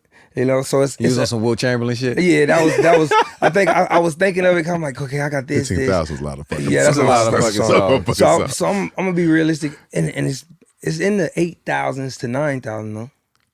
It's a lot of songs. Like it's Finished or just At least pieces. It can At be least- pieces. I yeah. can say Gotcha. pieces. It won't be. It might be first verse, chorus. You know how I used to send demos out. Yep. It'd be first verse or chorus, and then no second verse. So it'll be stuff like that. So it's like, collectively is that. A lot of them. That's insane, bro. What you got for him, champion?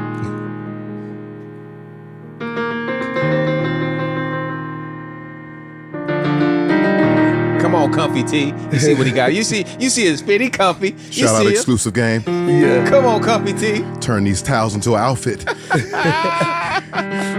It's the Superman music. No, it's not. We don't want to be sued. The remix.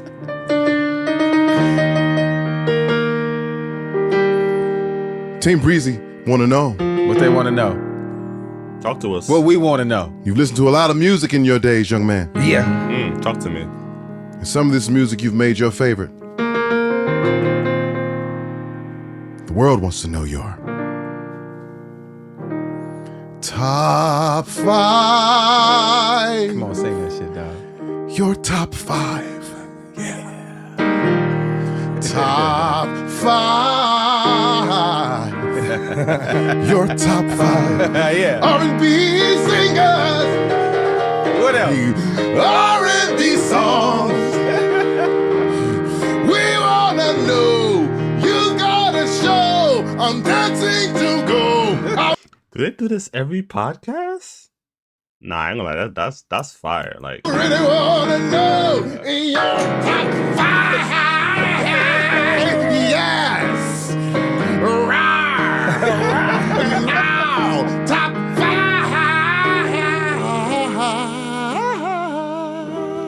5. Your top 5.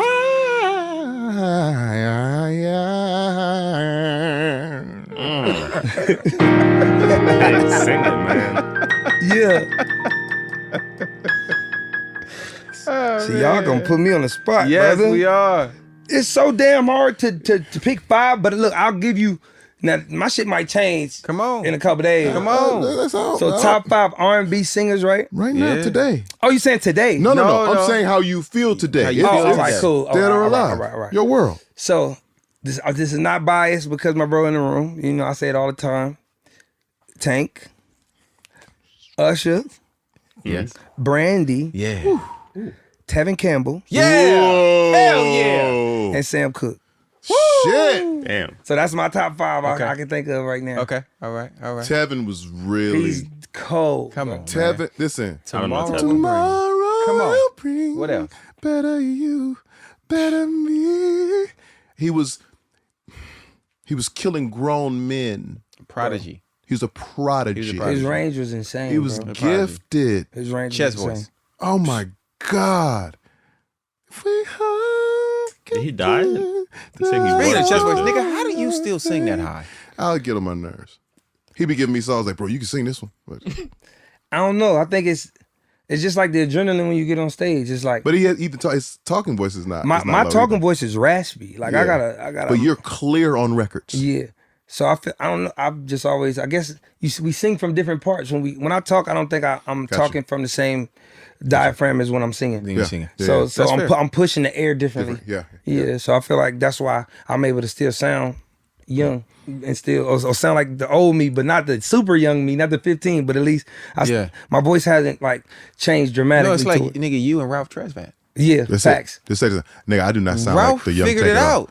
Nigga, I listened to the Young Tank. I was like, "Who is this? Who is this? This nigga And was why cold. is he singing crazy. 355 still in the song? Going crazy. They were like, "Sing that whole song." I will not. Not me. Breezy, your top 5 R&B songs. Ooh, this is gonna be difficult, brother. Braid My Hair by Mario. Shit, good one. Earl Lily. Carol Lily. Somebody sleeping in Yeah. The remix? the remix. Or the- So definitely. Okay. Yeah, I was you saying. want it? Now we're not gonna skip over him singing that. Like we gonna go back. Difficult, brother. Braid My Hair by Mario. Shit, good one. Earl Lily. Carol Lily. Somebody sleeping in Yeah. The remix? Am I glazing? That was amazing. My fault. the remix. Or the- So definitely. Okay. Yeah, I was You saying. want it there? Come on, JD. Yeah. Damn. Oh, Sex, Love, and Pain. That's you The know that. interlude? Yes, the beginning, song. the intro, from yes. That he never does live. He's I crazy. do it live. Bro. I used do to do it vocal live. training to that, You don't bro. give him no. I- You don't give him the shit though. Bro, I listened to that before when I was on tour. Any tour I was on, I would listen to that as my warm up songs, bro. So I And be need singing it. you. I need you right now. I need you right now, my brother. I need you on my team to tell him To do the damn song. Not even the song. I need him to do the Sex, Love, and Pain album, one night only. Yeah, you gotta give him that because that's my favorite album. Bro. One night only. Don't be scared, Nick. Let's do it at the Nigga, Apollo. nigga. Let's do it at one of them type of venues. Facts. All right, One night only. done. Damn, I'm trying to think. Thank How you, many, Chris. that's 3 songs. That's three. I gotta think of 2 more now. This is subject to change Yeah, now. yeah. Is it Superstar? Usher? Usher? Yeah, Superstar. Fucking right.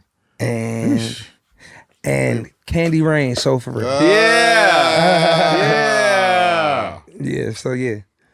Shout out to Soul for Real. Got to say, you know, I'm I like what you're doing here, man. We Yeah. need Soul for Real on the that was, podcast. but it's too, so yeah. difficult for me to come up with those 5 songs because I had like 10 other songs in You're my like head. a combo of so many artists. Like You where got your own grab damn pieces 4,000, Yeah, you got your own- 8,000. Yeah, and I didn't want to add my songs in there. I wanted to give You everybody else are they allowed shine. to do that. Do you Nah. have That's fine. Nah. a favorite Chris Brown song? Shit. No, I have errors. I have times of when I like songs. Hey man, this nigga's just pouring champagne. Go You got- ahead. Is it? You got some champagne to I pour? told you. Yeah, I don't I got told you songs. breaking his Nigga, own I got record. errors. Niggas What? breaking his own Just record. I think errors is like certain songs that I was going through at certain times. So I Yeah. could be like, damn, like how you like No Bullshit.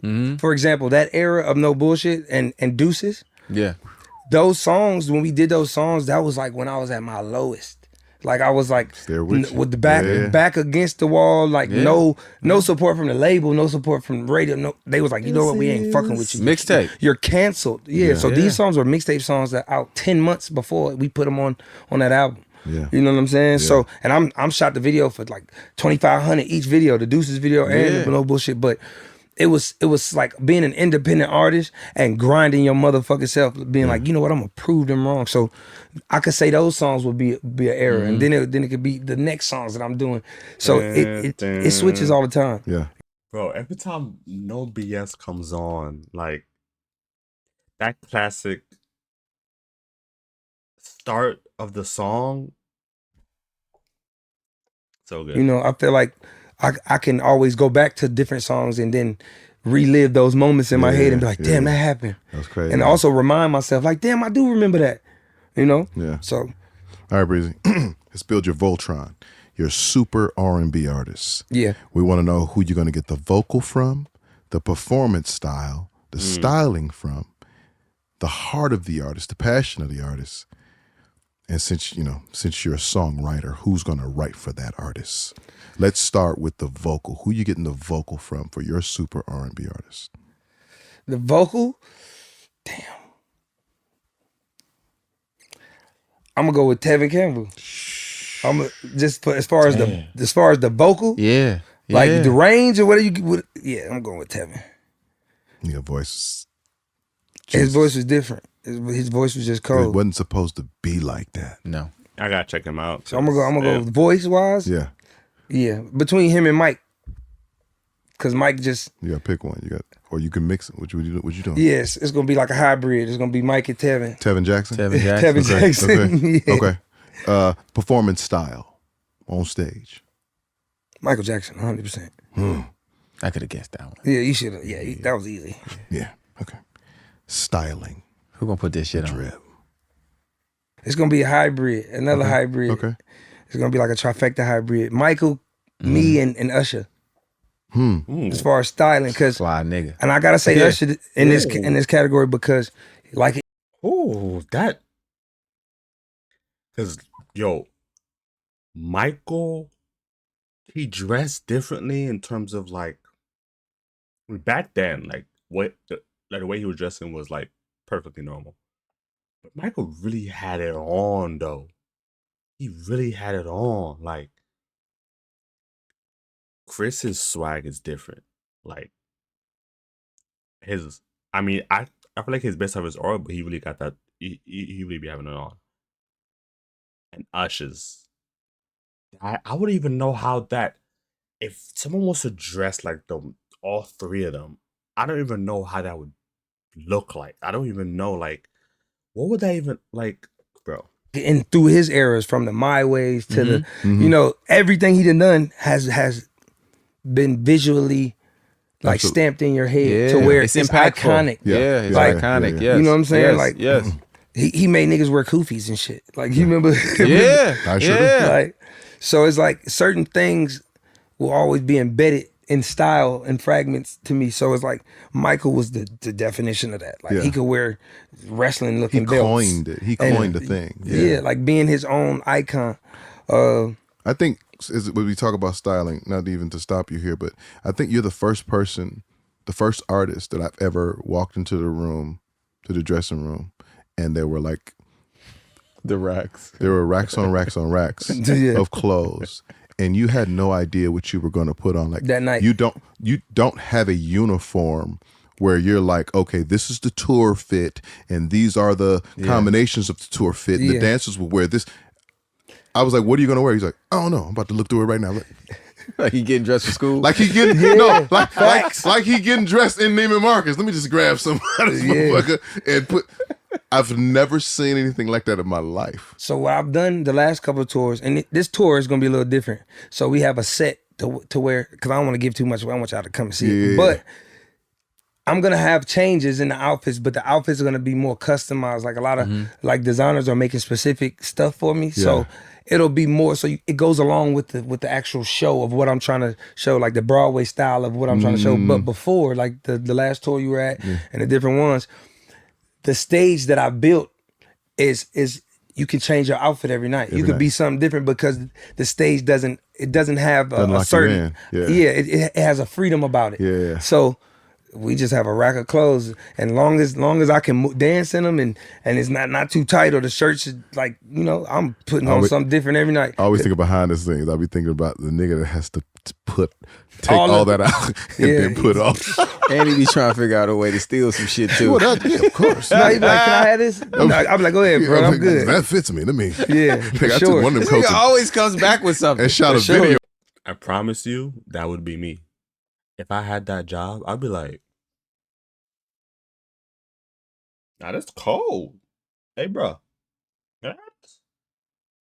Let's put this on. Let's. In his coat. I was like, You this. did shoot a video. Look, because this nigga not afraid to ask. Because look, you be like, look, little bro, you already wore that shit. Let me You ain't come on, finna let wear me that get no this, more. man. Go on, get Oh, it. you can take it. I'm like, go ahead, bro. Shot a whole video on that jacket. Like, Ah, shit. The passion of the artist. Passionate artist.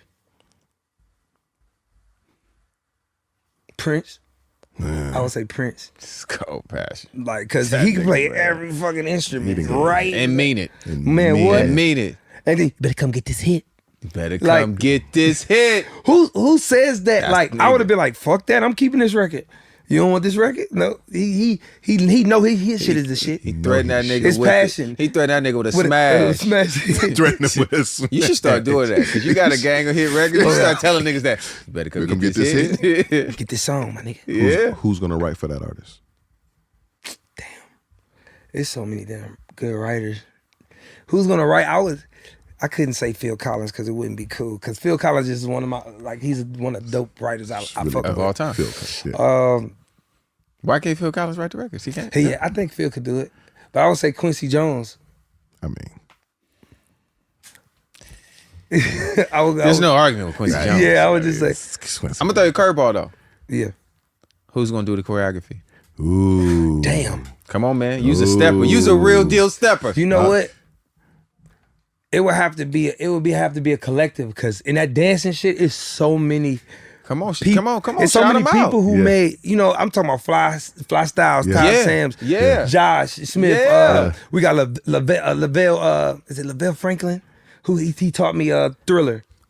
His name is Lavelle. Okay. But he when did you was Thriller. getting ready for the Yeah, World Music Awards when I was Yeah, young. yeah. Sorry, I'm forgetting his last name, but you got Super Dave. You got man, I'm trying to think of everybody I don't learn I did this from. on purpose. Oh, yeah, 'cause you try to get me in. I got to shout out But the not whole- even, but not Richard even trying, Tone. but not I- even Yeah, trying to, but not Richard even Tone. trying to get you. This is what our podcast is about. Yeah. Our podcast is Hold on, about. Jamaica. I'm thinking too. I'm still Jamaica. thinking. It's just about Put all the names celebrating. It's together. about celebrating people that aren't always celebrated publicly, Absolutely, Yeah. absolutely. who mean so much to what we do, yeah, Yeah. and have meant so much to what you do because They you the mold- guy. they shaped and when it comes to molded- that shit. yeah. Yeah, 100%. So, I mean, there's so many different people that I'm leaving out too. So I know they like, man, he didn't say my name. Yeah. My bad. Yeah, he But loves you. He loves you. You know I love you. But Love at me. the same time, it would be with that dancing shit. It would have to be a collective group. It still make Yeah. it's a village that make it. It take a village to. to choreograph Yeah. something crazy. Yeah. So yeah. Yeah, we've come to the point. I ain't saying no names. Hey! I ain't saying no names. Come on, nigga. I ain't saying no names. I ain't saying no name. What No, you was, no, who you was no. with, No what name. you did. Don't say shit. I ain't saying no name.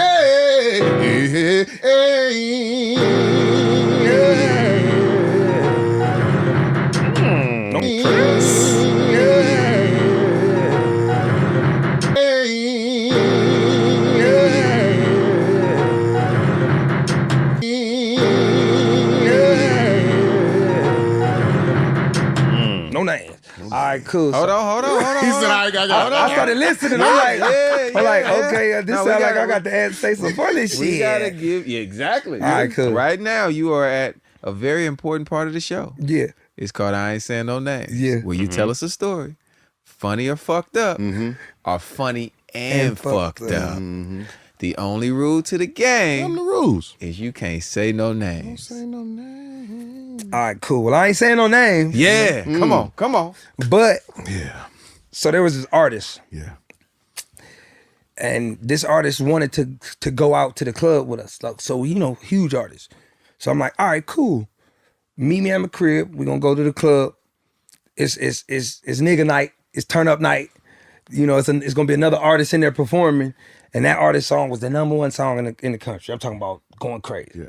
We get in the club. I make sure we got the whole section full of women. So the person in there, he looking around. The song come on. The other artist is on stage. Start singing a song. The whole building erupts. I'm talking about it erupts. Like everybody, girls in our section, they going crazy. I look over to this person. Oh, you ain't feeling it. I'm talking about not a smirk, not a head nod, nothing. I turn back to look at the artist. By the next time I turn back to look at the person in my section, they gone. I don't see him. I'm like, what this nigga done went? I look up. The nigga is on the DJ booth, right next to the artist that's doing the song. And he just said like this. The nigga, when the song goes off, the nigga takes the mic. Takes the mic. So I'm thinking this artist is about to do some songs. I'm like, okay. Yeah. He got the itch. Like, feeling man, it, yeah. you know, some Yeah. artists can't take it, they self-centered though. They, Yeah. it got They gotta get some of that. They got main They character gotta get some syndrome. of that, Like, yeah. Man. I'm not one of those. I know how to be like, oh, this lit here. Yeah. But I can read it all over this person's face. Get the mic. I'm thinking he about to do his songs or do some shit. I'm like, oh, this shit been It's crazy. about to go crazy in here, yeah. The nigga goes on a 45-minute rant. I'm talking about talking. I'm talking about saying all of everything that about nothing. It's like it's so like disappointing. Like when I was in there, I started looking around, and then from the club being everybody turning up, maybe we holler at some girls, what's up? It went from that to looking like the waiting room in hell. That's what I felt like it was. Why does that sound like Kanye? Like, why does that sound like something Kanye would do? Well, that is something Kanye would do. But why does that sound like Kanye? I wish he was saying names. I ain't It gonna was lie. like, like everybody turned into psychopath people. And he was not saying, you know what I'm saying? The topic of what his rant was about was like, what the fuck? Put the music back on. Like that's how I felt. So in that club, there's a secret area. There's like a resting area you can go down at the club. So I told one of the homies, I don't want to sit up here and hear this shit all night. So I'm going downstairs. I'm gonna chill. I'm gonna go smoke this blunt downstairs. Whatever we doing, boom, boom. And this nigga gonna stop talking sooner or later. So I'm gonna go back up there afterwards. Yeah. I'm down that motherfucker for about 20 to 30 minutes, and all you still hear is over this loudspeaker. It took over the club. This is how it ended for me, anyway. So I get up back into the section. Half of the girls is gone. Most of the fine girl, they oh yeah, I'm out. They gone. I'm like, man, what the fuck is going on? The last thing I hear, such and such ain't stick they finger in my booty. I don't even play that way. I said, What? Yeah, I'm out this motherfucker. I gotta go. Look, and I looked to our mutual friend that was there. I said, you gotta be a nigga and stop letting this nigga be like this. Your ass need to be able to tell your friends, stop being a yes man. You need to be like, look, nigga, this ain't it. You don't say this type of shit. And I left the club. I ain't answer no phone calls. I'm going home. I ain't gonna say no names. Yeah, you can't say. Whoever was in that club though, they like, I was there. I was there. I know they're gonna be in the comments. I was there. But that was crazy. The bro. finger in the booty thing is real. No. I want to know that's- who. Like, who? Naughty jungle of love. Brother Chris Brown, man. When I say we Before love you, you even go there. go there. Go. It's another thank you I gotta give you. Yeah. One, for always keeping your word. Yeah. It's Always. something you've always done from the day I've met you. If you say you're gonna do something, you're gonna do it. Yeah. You might be late, Yeah, a little late. but Nigga time. shit happens. Yeah, man. But you always do what you say you're gonna do, and I want to thank you for. At the time, I was managing an artist named Love Rants, Yeah. and there was this record that we had, and I had this crazy idea to turn this rap record into an R&B song. You heard it, and you was like, "Nigga, I'm coming to do it tomorrow." Yeah. Yeah. Yeah. And you put up in your fast car. You knocked the shit out, and this record has lived on to this day. I cannot go to a club. It's still, I'm going to hear the R&B version of Up Yeah.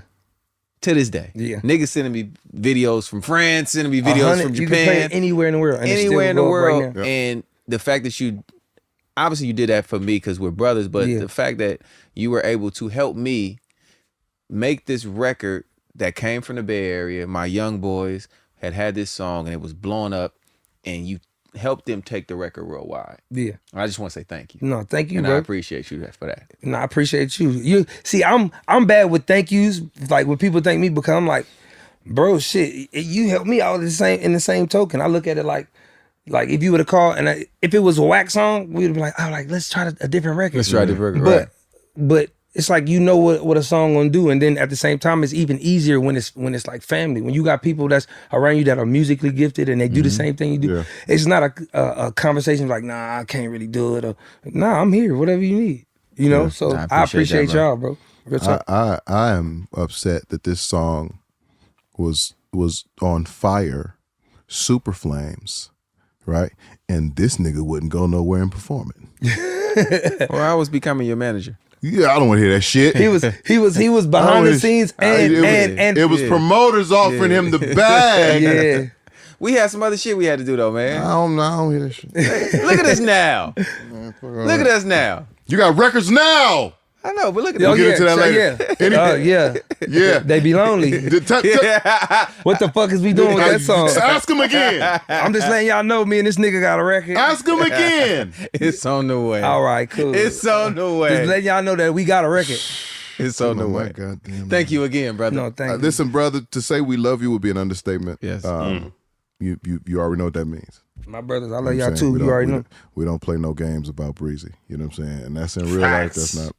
That's not music. That's not entertainment. That's real life. Yeah. In Preach, real life. brother. And so I think people have known by, all the times I've jumped in the comments to make sure that they know I'll fuck you niggas up. You fuck around with the fuck around. Yeah. Leave that nigga Facts. alone. But my congratulations to you, man, for continuing to work hard, bro. And I think that that's the separation between you and everybody that you've probably seen from the last 20-something years come and go. You just won't stop working. Can't stop, won't stop. And that is commendable with the success that you've had, that you are still aspiring and still pushing to do more and to be greater. Like, if I'm telling my son to chase anything, I'm saying, you watch Chris Brown. You watch that journey and you watch him work, and that's how you work. And that's how you find it. Means a lot to me, my brother. Yes, sir. Thank you, bro. We appreciate you, man. Yeah, Listen, man. My name is Tank, man. I'm Jay Valentine.